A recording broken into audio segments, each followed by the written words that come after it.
Let's get some analysis and bring in Youcef Bouandel, who is in Doha. He is a professor of political science at Qatar University. Youcef, Professor, thanks so much for joining us here at TRT World. Now, it is quite remarkable to see the images of Saudi Crown Prince welcoming Qatari Emir and embracing him just moments ago in Al Ula. This is a big step forward. What do you make of it? It is indeed. This is a very historical day, and clearly marks the beginning of the end of the blockade. Obviously, there are so many other issues to deal with, but it is not very surprising that the blockade has been lifted. Obviously, the summit should have been held in Bahrain, but it was moved to Saudi Arabia. There has been talks about lifting the blockade and warmer relationships between Qatar and Saudi Arabia.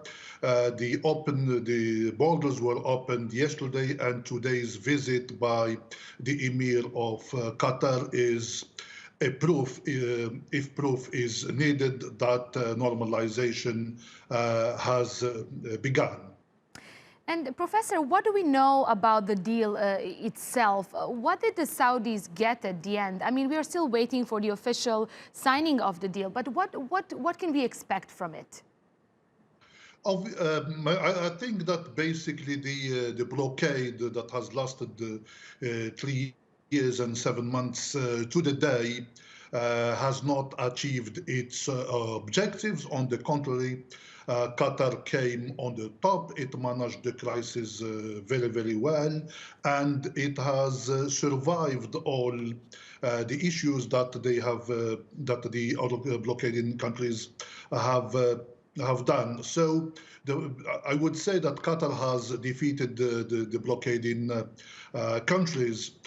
Saudi Arabia has been facing so many economic problems. The fact that Donald Trump, who is an ally of the Saudis, is leaving office in a couple of weeks, and the fact that Biden has come in and will be coming in next 2 weeks, and he said that he will take tougher actions against Saudi Arabia and its crown prince for the alleged murder of Adnan Khashoggi and so on and so forth.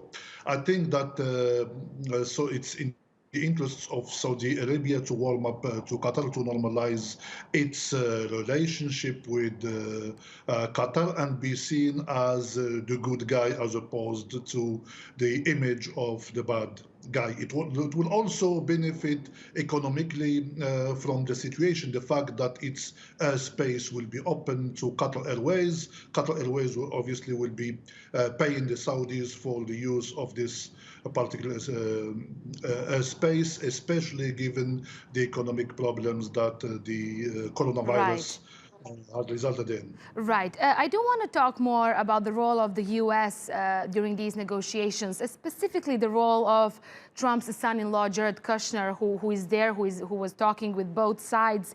And the administration is already, the Trump administration is already touting this as a big victory just before they leave the White House. What was the role of Jared Kushner in all this?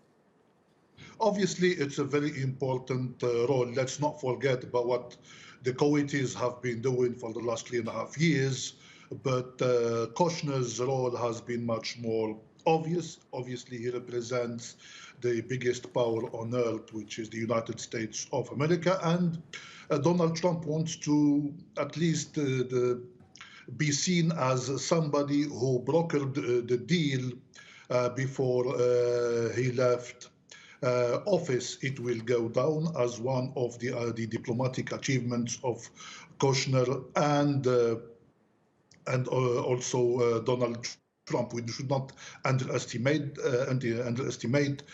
his contribution and the U.S.'s contribution. Donald Kushner was here in Doha and in Saudi Arabia over the last 2 months, trying to bring those parties together. And it seems that all these efforts by the U.S. and the Kuwaitis have succeeded.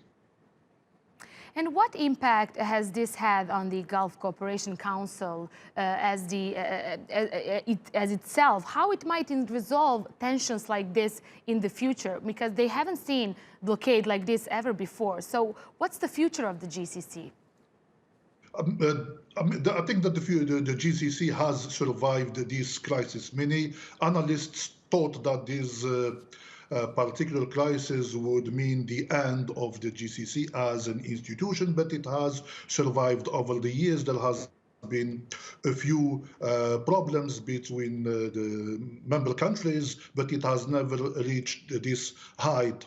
Looking at or reading the statements that are coming out from the different representatives of the GCC countries, they're saying that this particular summit or today's summit will be a turning page. The use of language such as bright future, brotherly relationships. The Emir of Qatar has received a personal invitation from his brother, the King of Saudi Arabia. It seems that so many the countries of the GCC are very much eager to put this particular event behind them and look forward to a more what they call stable and prosperous GCC. Youcef Bouandel, thanks so much. I appreciate that insight for us. He's a professor of political science at Qatar University. Thanks so much.